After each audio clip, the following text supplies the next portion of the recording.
लोकसभा चुनाव की तैयारियों में जुटी कांग्रेस अब फिर से राहुल गांधी की अगुवाई में भारत जोड़ो यात्रा निकालने जा रही है। राहुल की यात्रा राजस्थान की 10 लोकसभा और करीब 60 विधानसभा सीटों पर फोकस करेगी। यात्रा के जरिए राहुल गांधी आदिवासी मतदाताओं को साधने की कोशिश करेंगे। पार्टी सूत्रों की माने तो यात्रा 15 अगस्त या 2 अक्टूबर से शुरू होने की संभावना है।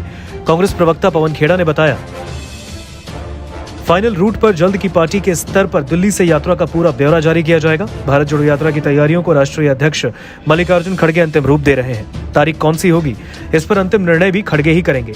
बताया जा रहा है कि पूरी यात्रा का रूट करीब 3400 से 3600 किलोमीटर लंबा होगा। राजस्थान में ये कम से कम 3 से 4 जिलों के करीब 300 किलोमीटर का एरिया कवर करेगी। चर्चा है कि राहुल की यात्रा गुजरात के पोरबंदर से शुरू होकर अहमदाबाद पहुंचेगी। अहमदाबाद के बाद क्या रूट होगा, इसकी 3 संभावनाओं पर विचार जारी है। यात्रा को वहां से राजस्थान और फिर मध्य प्रदेश में किस तरह से प्रवेश करवाया जाए। पिछली बार दक्षिण से उत्तर यानी कि केरल से कश्मीर की यात्रा में भी राजस्थान शामिल था। तब ये यात्रा झालावाड़ से प्रवेश कर अलवर के रास्ते हरियाणा में चली गई। चलिए आपको यात्रा से तीनों संभावित रूटों के बारे में बताते हैं। पहला संभावित रूट, अहमदाबाद के बाद यात्रा उदयपुर, चित्तौड़गढ़, कोटा, झालावाड़ होते हुए मध्य प्रदेश में प्रवेश करेगी और फिर छत्तीसगढ़ जाएगी। इन तीनों राज्यों में विधानसभा चुनाव दिसंबर में संभावित है। छत्तीसगढ़ से यात्रा पूर्वी उत्तर प्रदेश, बिहार, बंगाल, असम होते हुए अरुणाचल प्रदेश तक जाएगी। दूसरा संभावित रूट, अहमदाबाद से गोधरा, दाहोद के रास्ते राजस्थान में एंटर होगी और बांसवाड़ा, प्रतापगढ़, चित्तौड़गढ़ होते हुए मध्य प्रदेश में नीमच मंदसौर के माध्यम से प्रवेश करेगी।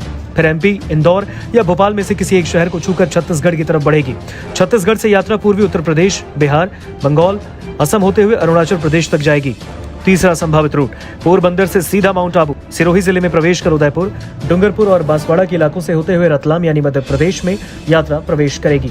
गौरतलब है कि राहुल गांधी ने अपनी पिछली यात्रा में भी आदिवासियों और पिछड़ों की समस्याओं और राजनीतिक आकांक्षाओं पर बहुत बात की। वे अक्सर कहते रहे कि आदिवासियों को बीजेपी वनवासी कहती है, जबकि वो उस स्थान के मूल निवासी हैं। ऐसे में राहुल गांधी राजस्थान के आदिवासी बहुल इलाकों जैसे सिरोही, उदयपुर, डूंगरपुर, बांसवाड़ा, प्रतापगढ़, बारा को छूना चाहते हैं ताकि वो राजस्थान की राजनीति पर अपनी बात कह सकें और आदिवासियों के प्रति अपनी राजनीतिक प्रतिबद्धता भी दोहरा सकें। राजस्थान में उदयपुर, जयपुर ग्रामीण, दौसा, अलवर, टोंक, सवाई माधोपुर, बांसवाड़ा, डूंगरपुर, चित्तौड़गढ़, प्रतापगढ़, कोटा, बूंदी, धौलपुर, करौली और जालौर, सिरोही जैसे 10 लोकसभा क्षेत्रों में आदिवासी पहले, दूसरे या तीसरे नंबर के सबसे बड़े वोटर्स हैं।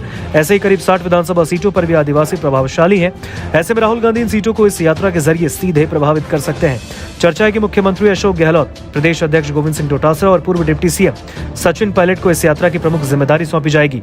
पिछली बार भी इन नेताओं की प्रमुख भूमिका रही, चूंकि यात्रा में आदिवासी जिले भी कवर होंगे। ऐसे में मंत्री महेंद्रजीत सिंह सहित मौजूदा कैबिनेट मंत्री और कई चेहरे भी इस यात्रा में शामिल रहे।